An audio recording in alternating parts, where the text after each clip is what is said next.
ताओ ते चिंग, ताओ और उसके गुण। लेखक लाओ त्से, अनुवादक जेम्स लेग। भाग एक। जो ताओ कहा जा सकता है वो शाश्वत और अपरिवर्तनीय ताओ नहीं है। जिस नाम से उसे पुकारा जा सके वो उसका स्थायी नाम नहीं है। जब उसे नामहीन माना जाता है तब वो स्वर्ग और पृथ्वी का आदि स्रोत है। जब उसे नाम दिया जाता है तब वो सभी वस्तुओं की जननी होती है। जब हम इच्छाओं से रहित होते हैं तब हम उसकी गहराई को समझ सकते हैं। जब इच्छाएं उपस्थित होती हैं तब हम केवल उसके बाहरी रूप को ही देख पाते हैं। ये दोनों रूप मूल रूप से एक ही हैं, पर जब विकास होता है तो उन्हें अलग अलग नाम दिए जाते हैं। इन्हें मिलाकर हम इसे रहस्य कहते हैं, और जहां ये रहस्य सबसे गहरा होता है वहीं से सब सूक्ष्म और अद्भुत चीजों का द्वार खुलता है। 2. सभी लोग सुंदरता को सुंदर मानते हैं, इसी से कुरूपता का अस्तित्व बनता है। सभी लोग कौशल की सराहना करते हैं, इसी से अज्ञान की धारणा आती है। अस्तित्व और अनस्तित्व एक दूसरे को जन्म देते हैं। कठिनाई और सरलता एक दूसरे को परिभाषित करते हैं। लंबाई और छोटाई एक दूसरे का माप बनती हैं। ऊंचाई और नीचाई एक दूसरे की तुलना से बनती हैं। सुर और ताल एक दूसरे से सामंजस्य बनाते हैं। आगे और पीछे एक दूसरे से संदर्भित होते हैं। इसलिए ज्ञानी व्यक्ति कर्म करता है बिना कुछ किए हुए और बिना शब्दों के ही शिक्षा देता है। सभी वस्तुएं प्रकट होती हैं और कोई भी अपने अस्तित्व को नहीं छुपाता। वे बढ़ती हैं लेकिन कोई उनका स्वामित्व नहीं जताता। वे अपने चक्र पूरे करते हैं लेकिन किसी इनाम की अपेक्षा नहीं रहती। कार्य पूर्ण हो जाता है लेकिन इसमें कोई गर्व नहीं होता। कार्य हो जाता है लेकिन कोई नहीं देख पाता कैसे। यही कारण है कि ये शक्ति कभी समाप्त नहीं होती। 3. प्रतिभाशाली व्यक्तियों को महत्व न देना लोगों को प्रतिस्पर्धा से बचाता है। दुर्लभ वस्तुओं को मूल्यवान न बनाना उन्हें चोरी से बचाता है। लोगों की इच्छाओं को न उकसाना उनके मन को अशांति से बचाता है। इसलिए ज्ञानी व्यक्ति लोगों का मन खाली करता है, उनका पेट भरता है, उनकी इच्छाओं को कमजोर करता है और उनकी हड्डियों को मजबूत करता है। वह उन्हें अज्ञान और इच्छा से रहित बनाए रखता है, और जिनके पास ज्ञान है उन्हें कार्य करने से रोकता है। जब कोई कर्म नहीं करता, व्यवस्था स्वाभाविक रूप से बनी रहती है। 4. ताओ एक खाली पात्र के समान है, लेकिन इसका उपयोग अनंत है। यह कितना गहरा और अथाह है, जैसे यह सभी चीजों का सम्माननीय पूर्वज हो। हमें अपनी तीक्ष्णता को मंद करना चाहिए, जटिलताओं को सरल बनाना चाहिए, चमक को मध्यम करना चाहिए और अंधकार से सामंजस्य बनाना चाहिए। ताओ कितना पवित्र और शांत है, मानो यह सदैव ऐसा ही रहेगा।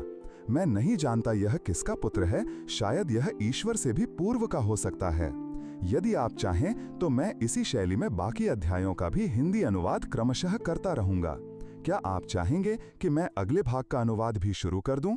Yes, do it. यह रहा ताओ ते चिंग भाग 1 का अगला हिस्सा, अध्याय 5 से अध्याय 10 तक का सटीक, सरल और भावात्मक हिंदी अनुवाद। 5.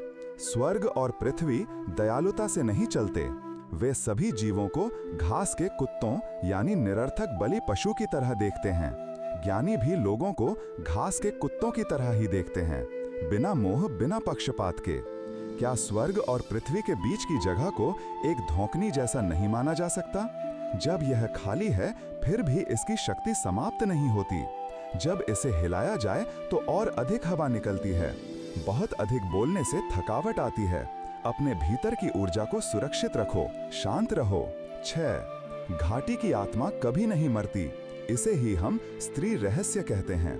जिस द्वार से ये शक्ति पहली बार बाहर निकली उसे कहा जाता है स्वर्ग और पृथ्वी की जड़। ये शक्ति लंबी और अखंड रहती है यदि इसे कोमलता से उपयोग किया जाए, बिना किसी पीड़ा के। 7. स्वर्ग और पृथ्वी इतने दीर्घकाल तक कैसे टिके रहते हैं? क्योंकि वे अपने लिए नहीं जीते, इसीलिए वे स्थायी हैं। इसीलिए ज्ञानी स्वयं को अंतिम स्थान पर रखते हैं, फिर भी वो सबसे पहले पाए जाते हैं। वे अपने शरीर को गैर स्व का भाव देते हैं, फिर भी वह सुरक्षित रहता है। क्यों? क्योंकि वे स्वार्थ से रहित हैं, इसीलिए ही सब कुछ उन्हें प्राप्त होता है। 8. सर्वोच्च सद्गुण पानी जैसा होता है। पानी सबका भला करता है और नीचे की ओर बहता है, जहां सब जाने से डरते हैं। इसलिए यह ताओ के बहुत निकट है। निवास का श्रेष्ठता स्थान की अनुकूलता में है, मन की श्रेष्ठता गहन शांति में, संबंधों की श्रेष्ठता सज्जनों से मेल में, शासन की श्रेष्ठता व्यवस्था में, कार्य की श्रेष्ठता योग्यता में। सही समय पर कार्य की शुरुआत सबसे उत्तम है, और जो व्यक्ति नीचे रहकर भी कोई विवाद नहीं करता, कोई उसे दोष नहीं देता। 9. पात्र को अधिक भरने की अपेक्षा उसे अधूरा छोड़ देना बेहतर है। यदि किसी नुकीले बिंदु को बार बार छुओगे तो वह अधिक समय तक नुकीला नहीं रह पाएगा। अगर तुम्हारा घर सोने और मणियों से भर जाए तो क्या तुम उन्हें सुरक्षित रख सकोगे? यदि धन और सम्मान अहंकार लाएं तो अनर्थ स्वाभाविक है। जब कार्य पूर्ण हो जाए और प्रसिद्धि मिल जाए तो गुमनामी में लौट जाना यही स्वर्ग का मार्ग है। 10. क्या तुम अपनी बुद्धि और आत्मा को एक साथ जोड़कर एकता में रख सकते हो ताकि वे अलग ना हो? क्या तुम अपने श्वास प्राणवायु को कोमलता से एक शिशु की तरह बना सकते हो? क्या तुम अपनी कल्पनाओं के सबसे गहरे दृश्य को धोकर पूर्णतः निर्मल हो सकते हो? क्या तुम लोगों से प्रेम करते हुए और राज्य चलाते हुए बिना किसी स्वार्थी कार्य के आगे बढ़ सकते हो? क्या तुम अपने स्वर्ग द्वारों को ऐसे खोल और बंद कर सकते हो जैसे कोई मादा चिड़िया करती है, कोमलता से? क्या तुम सब कुछ जानकर भी अज्ञानी जैसे बन सकते हो? ताओ सभी चीजों को जन्म देता है, उनका पालन करता है, फिर भी उसे उन पर स्वामित्व नहीं चाहिए। वह सब कुछ करता है लेकिन घमंड नहीं करता। वह शासन करता है लेकिन नियंत्रण नहीं करता। यही कहलाता है रहस्यमयी गुण, मिस्टिक वर्च्यू। क्या आप चाहेंगे कि मैं अध्याय 11 से आगे भी इसी तरह अनुवाद करूं? यह रहा ताओ ते चिंग भाग 1 का अगला हिस्सा। अध्याय 11 से 20 तक का सटीक, सरल और भावनात्मक हिंदी अनुवाद। 11. 30 तीलियां एक केंद्र में मिलती हैं, लेकिन पहिए का उपयोग उस खाली स्थान धुरी के छेद पर निर्भर करता है। मिट्टी से बर्तन बनाए जाते हैं, लेकिन उनका उपयोग उनके खालीपन पर निर्भर है। द्वार और खिड़कियां दीवारों को काटकर बनाए जाते हैं, लेकिन कमरे का उपयोग उस खाली स्थान पर निर्भर है। इसलिए जिसका अस्तित्व है वह रूप और रूपांतरण देता है, और जिसका अस्तित्व नहीं है वही वास्तविक उपयोगिता देता है। 12.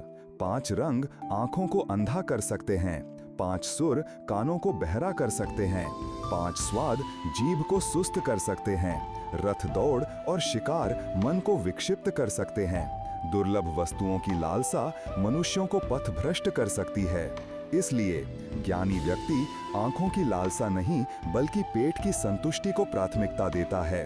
वह इंद्रिय भोग को त्यागता है और आंतरिक शांति को अपनाता है। 13. सम्मान और अपमान दोनों से डरना चाहिए। प्रतिष्ठा और विपत्ति दोनों व्यक्तिगत होती हैं। क्यों? अपमान एक बार सम्मान मिलने के बाद नीचे गिरने का भय है, और सम्मान अपने साथ खोने का डर लाता है। दोनों ही भय से जुड़े हैं। हम विपत्ति से क्यों डरते हैं? क्योंकि हमारे पास मैं नामक शरीर है। यदि यह शरीर ही न हो तो विपत्ति कहां से आए? इसलिए जो शासक राज्य को वैसे ही महत्व देता है जैसे अपना शरीर उसे शासक बनने योग्य समझा जाता है। 14. हम ताओ को देखते हैं पर वह दिखता नहीं, इसे कहते हैं अदृश्य।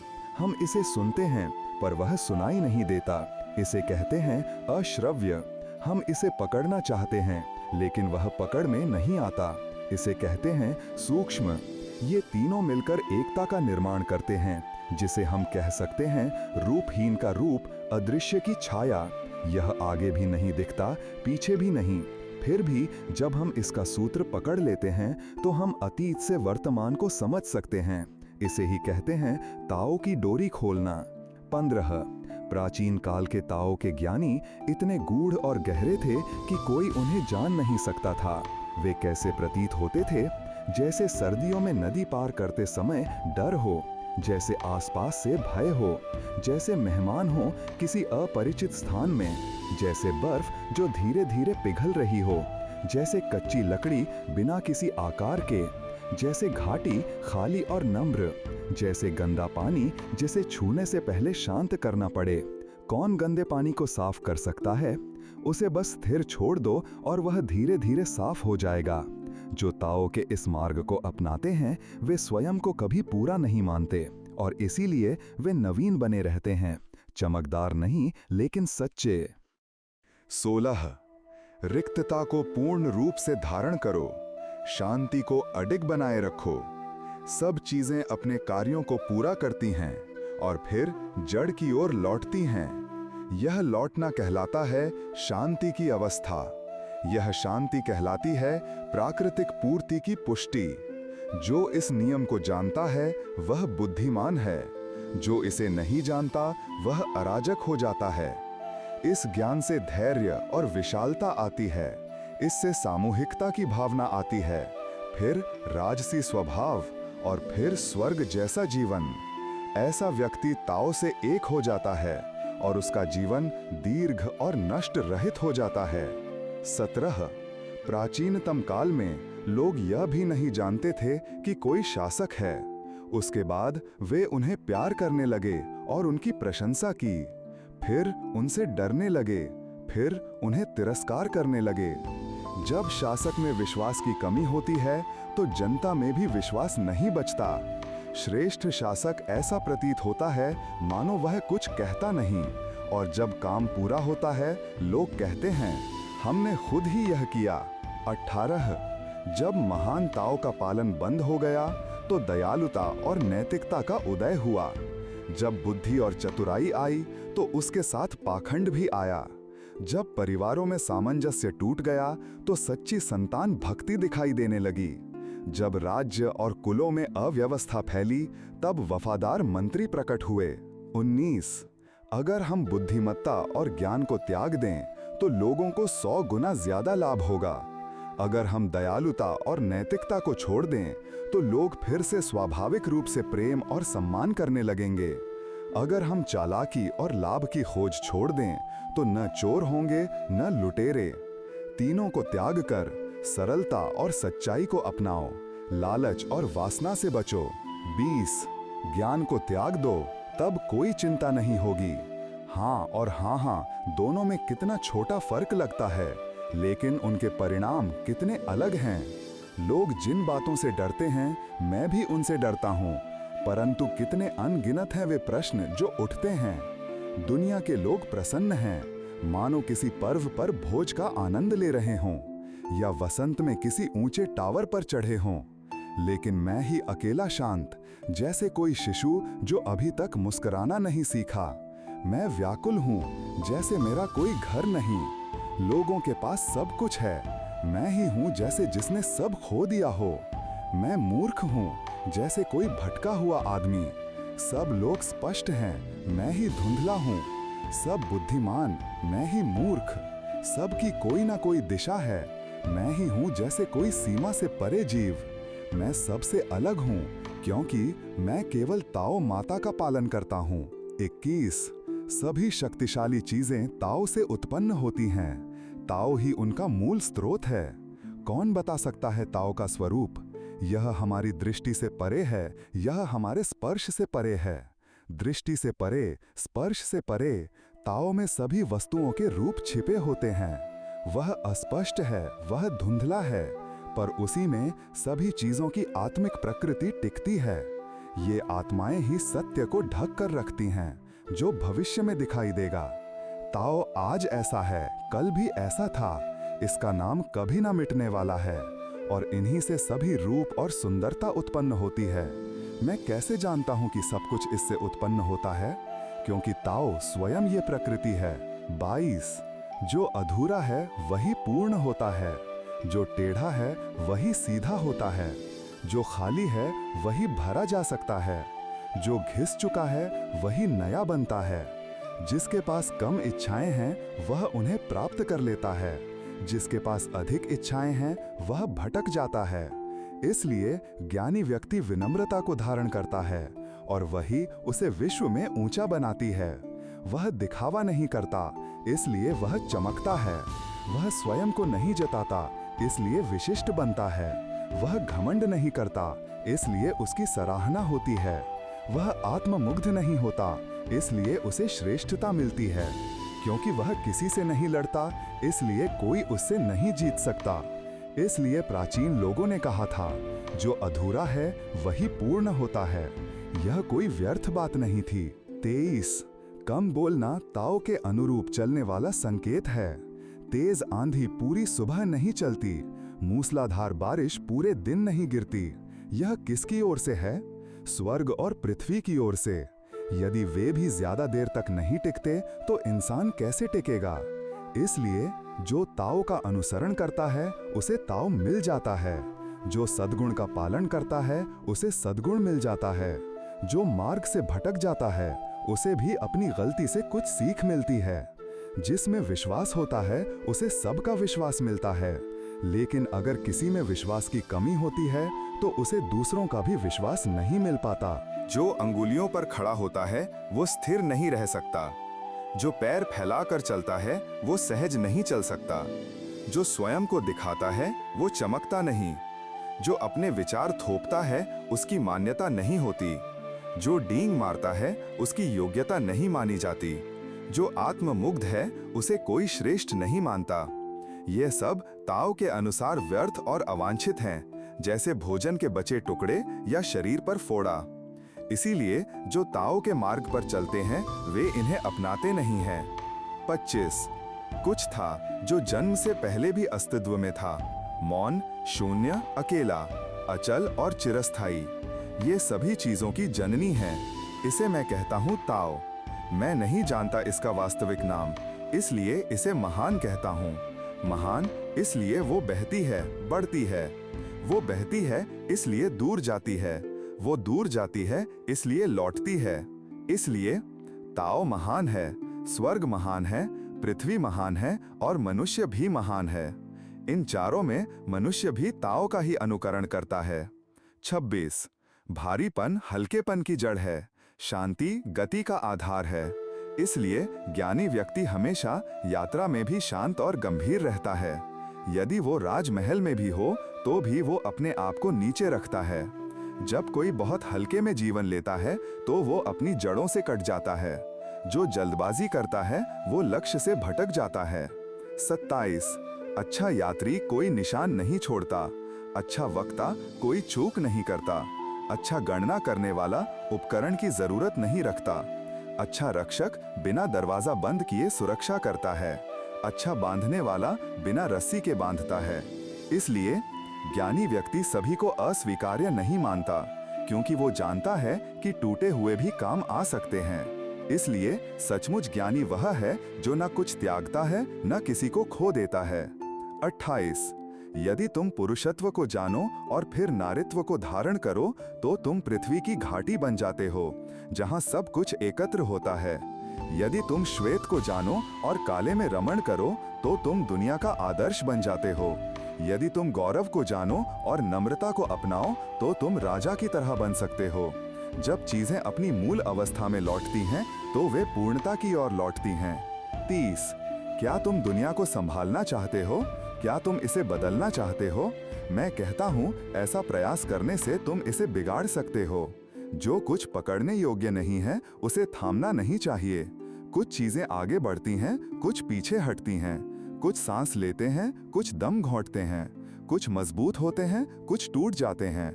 कुछ ऊपर उठते हैं, कुछ गिर जाते हैं। इसलिए ज्ञानी व्यक्ति हस्तक्षेप नहीं करता, वह चीजों को उनके स्वभाव के अनुसार होने देता है।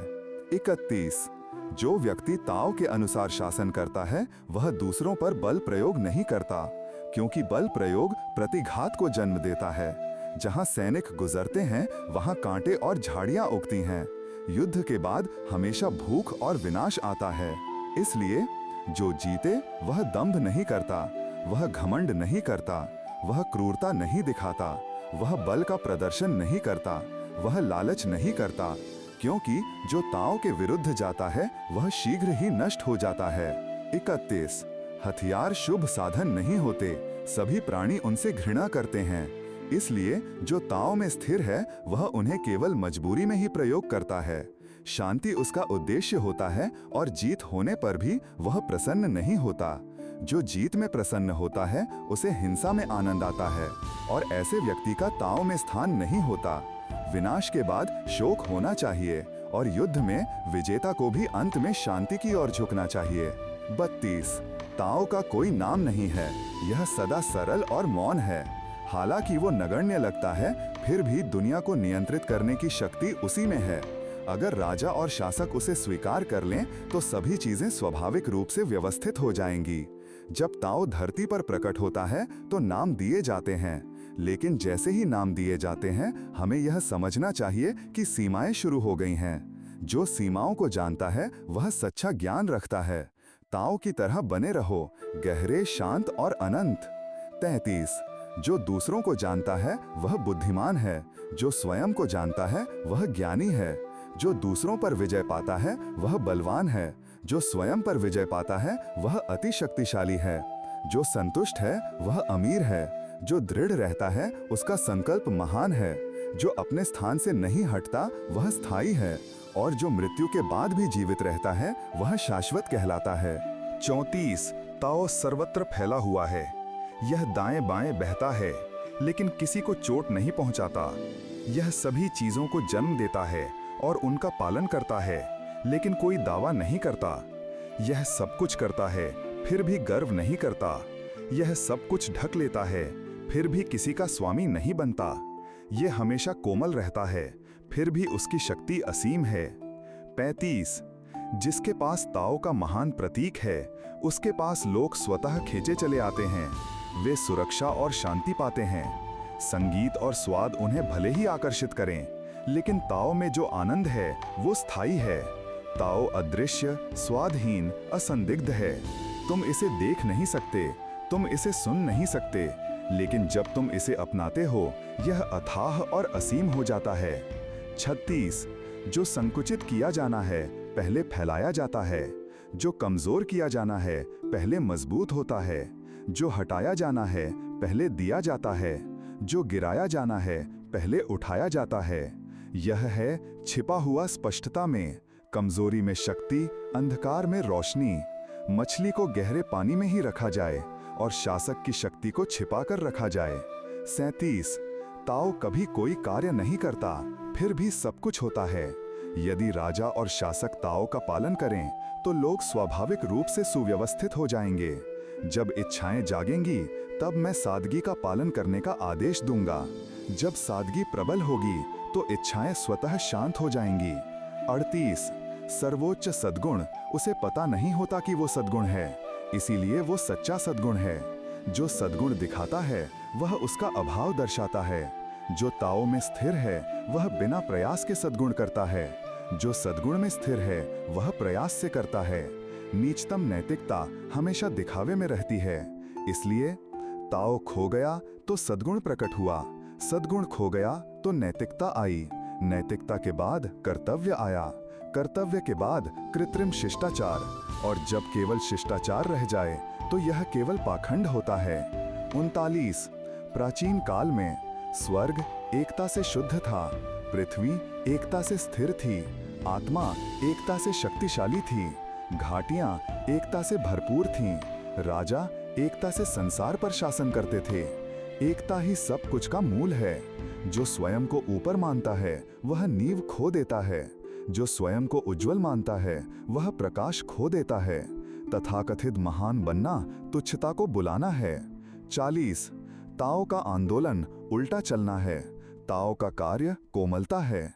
सभी चीजें अस्तित्व से उत्पन्न होती हैं और अस्तित्व अनस्तित्व से। 41 जब श्रेष्ठ विद्वान ताओ को सुनता है तो वह पूरी लगन से उसका पालन करता है। जब मध्यम स्तर का विद्वान ताओ को सुनता है तो वह कभी कभी उस पर चलता है, कभी नहीं। जब नीच कोटि का विद्वान ताओ को सुनता है तो वह हंसता है। अगर वह न हंसे तो ताओ कहलाने योग्य नहीं रहेगा। इसलिए प्राचीन कहावतें हैं, ताओ की राह उजली दिखती है लेकिन अंधकारमयी होती है। आगे बढ़ने की राह पीछे हटने जैसी है। आसान प्रतीत होने वाला कठिन होता है। सबसे ऊंची सच्चाई सबसे साधारण दिखती है। सबसे बड़ी शुद्धता अशुद्ध सी लगती है। सबसे महान गुण अपूरा दिखता है, मजबूत गुण कोमल होता है, असली सच्चाई भ्रम जैसी प्रतीत होती है। ताओ गूढ़, अस्पष्ट और गहरा है, लेकिन उसी में सभी चीजों का सार है। 42 ताओ ने एक को जन्म दिया, एक से दो, दो से तीन और तीन से सभी चीजें उत्पन्न हुई। हर चीज में यिन यानी स्त्री और यांग यानी पुरुष का मेल है, और यह द्वंद्व एक संतुलनकारी ऊर्जा से संतुलित रहता है। लोग क्रूरता को पसंद नहीं करते, जैसे अकेलापन, तुच्छता, दरिद्रता। फिर भी राजा खुद को इन्हीं शब्दों से सजाते हैं। इसलिए जो जीतना चाहता है उसे हार माननी चाहिए, जो ऊंचा बनना चाहता है उसे झुकना आना चाहिए। 43 दुनिया में सबसे कोमल चीज पानी, वो सबसे कठोर चीजों को भी भेद देता है। यह दर्शाता है कि कोमलता में अपार शक्ति है।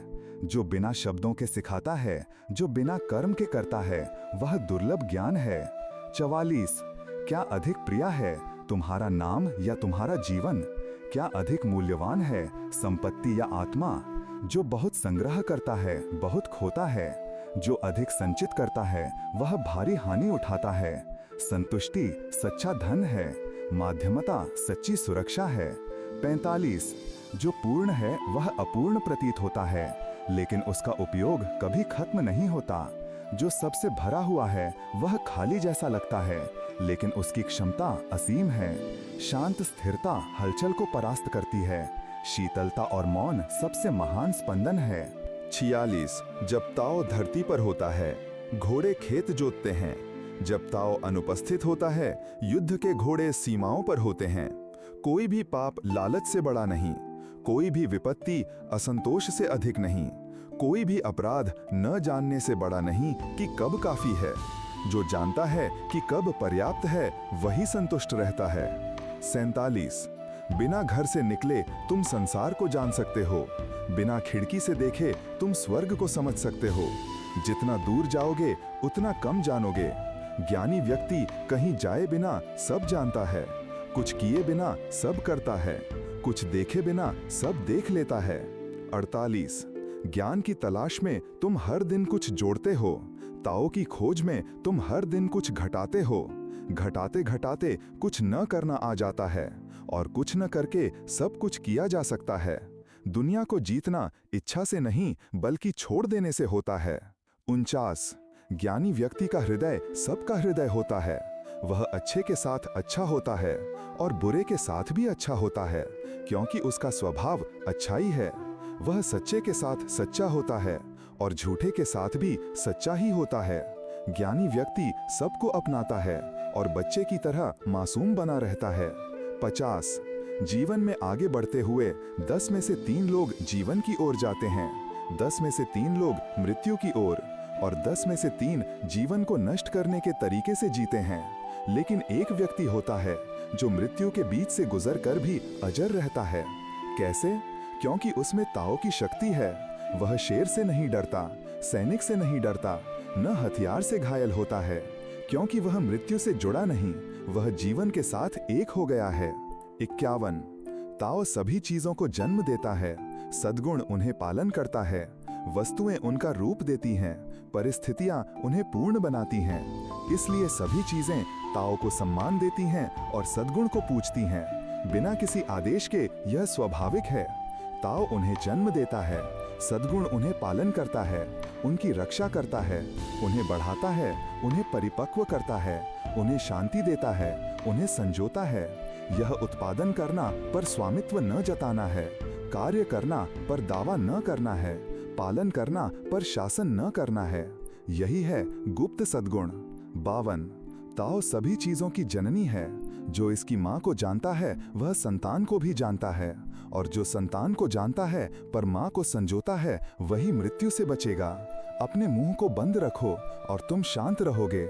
इंद्रियों को खुला छोड़ दो और तुम व्याकुल हो जाओगे। जो आंतरिक को पकड़ता है वही सत्य को पाता है, जो स्थिर रहता है वही उजाले में जीता है। 53 अगर मुझे ताओ का पालन करने में जरा भी समझ हो तो मैं सरल रास्ते पर चलता, लेकिन लोग उस रास्ते को छोड़ चमकते रास्तों पर चलते हैं। राजमहल शानदार हैं, खेत वीरान हैं, अनाज के गोदाम खाली हैं, फिर भी लोग रंगीन कपड़े पहनते हैं, तेज तलवारें रखते हैं, भोजन में अधिकता करते हैं और धन के गर्व में रहते हैं। यह ताओ का नहीं, यह लूट और अहंकार का मार्ग है। 54 जो स्वयं को स्थिर करता है वह दूसरों को स्थिर कर सकता है। जो अपने परिवार को संवारता है उसका परिवार फलता है। जो अपने गांव को संवारता है उसका गांव प्रसन्न होता है। जो अपने देश को संवारता है उसका देश महान होता है। जो संसार को संवारता है वह ताओ के अनुसार चलता है। इसलिए जड़ को देखो और फल को समझो, यही है ताओ का रहस्य। 55 जो ताओ से भरपूर होता है वह नवजात शिशु जैसा होता है। विषैले सांप उसे नहीं काटते, जंगली जानवर उस पर आक्रमण नहीं करते, चील भी उसे नहीं पकड़ती। उसकी हड्डियां कोमल होती हैं फिर भी वह मजबूत होता है। उसकी सांस गहरी होती है फिर भी सहज होता है। जो प्रकृति के विरुद्ध अधिक शक्ति में लगता है वह बूढ़ा हो जाता है। जो प्रकृति के विरुद्ध जाता है वह जल्दी मरता है। 56 जो जानता है वह नहीं कहता, जो कहता है वह नहीं जानता। अपने मुंह को बंद रखो, इंद्रियों को शांत करो, तेज को मंद करो, अंधकार से मेल रखो, धूल को साफ करो। यह है गूढ़ एकता। ऐसा व्यक्ति मित्र नहीं बनाता, शत्रु नहीं बनाता, लाभ नहीं खोजता, हानि नहीं गिनता, इसलिए वह सबसे महान है। 57 राज्य को कैसे चलाओ? न्याय से शासन करो, चतुराई से युद्ध करो और ताओ से दुनिया को प्राप्त करो। जितना अधिक प्रतिबंध उतना अधिक निर्धनता, जितना अधिक हथियार उतनी अधिक अराजकता, जितनी अधिक चतुराई उतनी अधिक चालबाजी। इसलिए ज्ञानी व्यक्ति कहता है, मैं कुछ नहीं करता और लोग स्वयं बदल जाते हैं। मैं शांत रहता हूँ और लोग स्वयं सुधरते हैं। 58 जब शासक कोमल होता है लोग ईमानदार हो जाते हैं। जब वह कठोर होता है लोग चालाक हो जाते हैं। दुख और सुख साथ साथ आते हैं, वे एक दूसरे से उत्पन्न होते हैं। इसलिए ज्ञानी व्यक्ति न अधिक हंसता है न अधिक रोता है, वह तटस्थ रहता है और ताओ में स्थित होता है।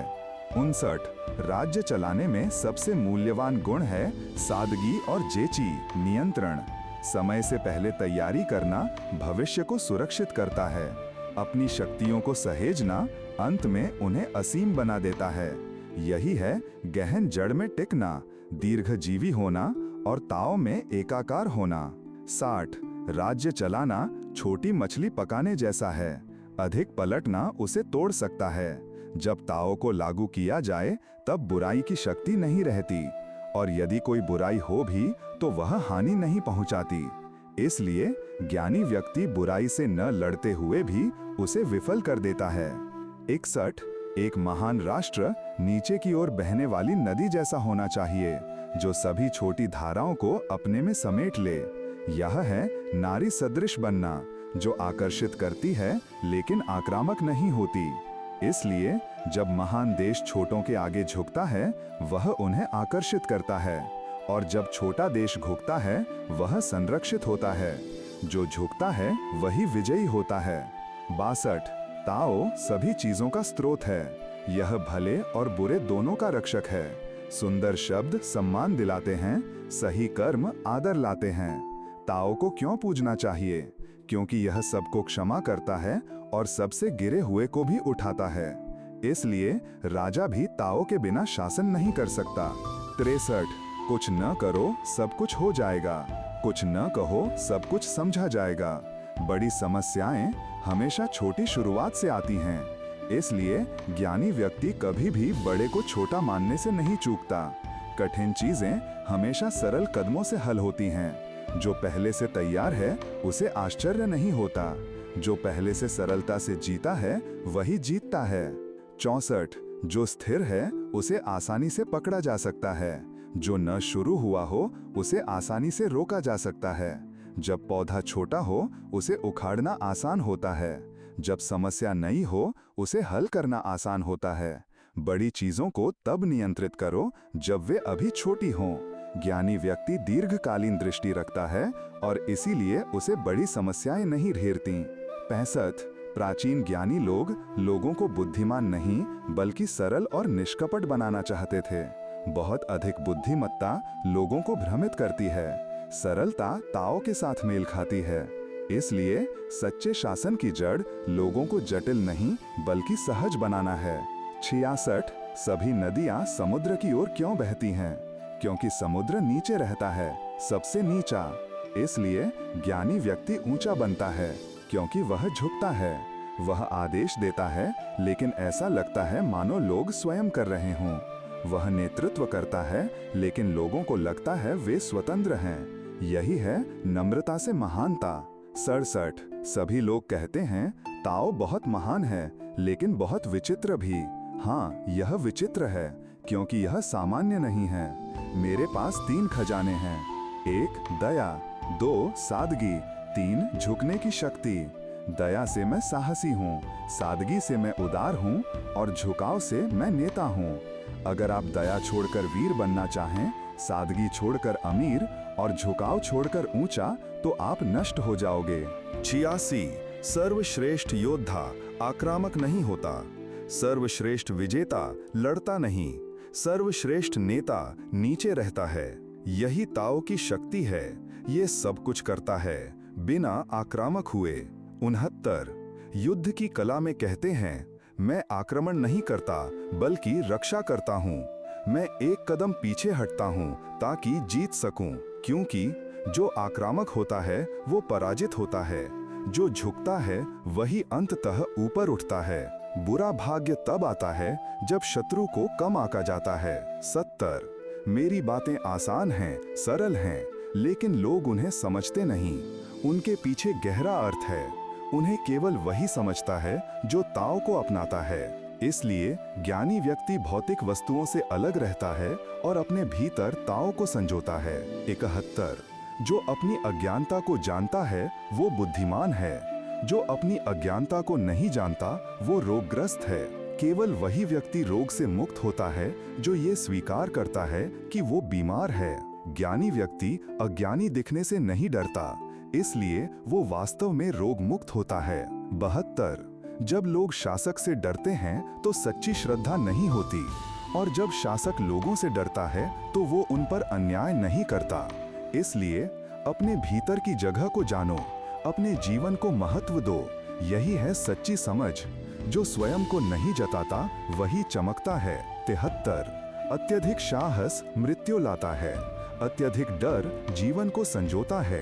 तो कौन तय करता है कि कौन सही है? स्वर्ग का मार्ग रहस्यमय है।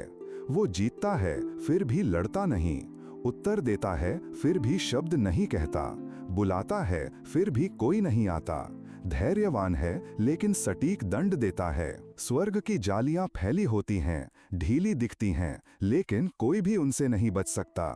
74 यदि लोग मृत्यु से नहीं डरते तो उन्हें मारकर कैसे डराया जाएगा? लेकिन जो जीवन को संजोते हैं उन्हें सजा से डर लगता है।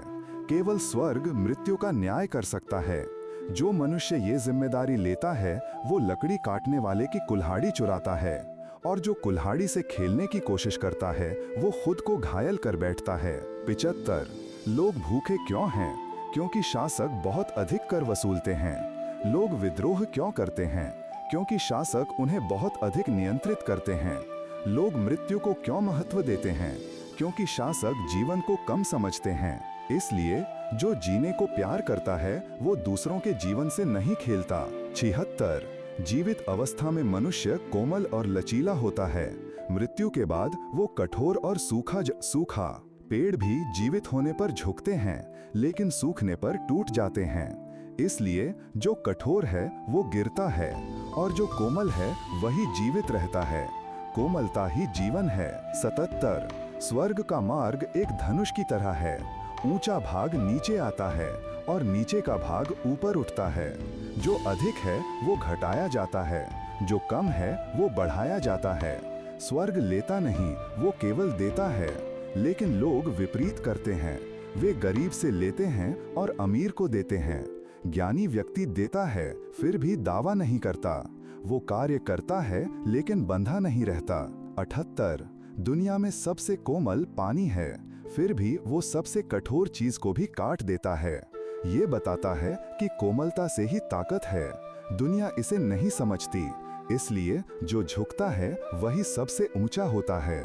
पवित्र व्यक्ति वह है जिसे दुनिया ने तुच्छ समझा, फिर भी वही उद्धारक है। 92। जब झगड़ा समाप्त हो जाए तो कुछ कटुता शेष रह जाती है। इसलिए बुद्धिमान व्यक्ति न्याय नहीं करता बल्कि क्षमा करता है। ताओ किसी पक्ष को नहीं लेता, लेकिन जो सच्चे होते हैं उन्हें उसका साथ मिलता है। 93। सही राज्य वह है जहां लोग संतुष्ट रहते हैं, जहां साधन कम हैं लेकिन जीवन पूर्ण है। वे अपनी मृत्यु से डरते नहीं और अपने देश को छोड़ना नहीं चाहते।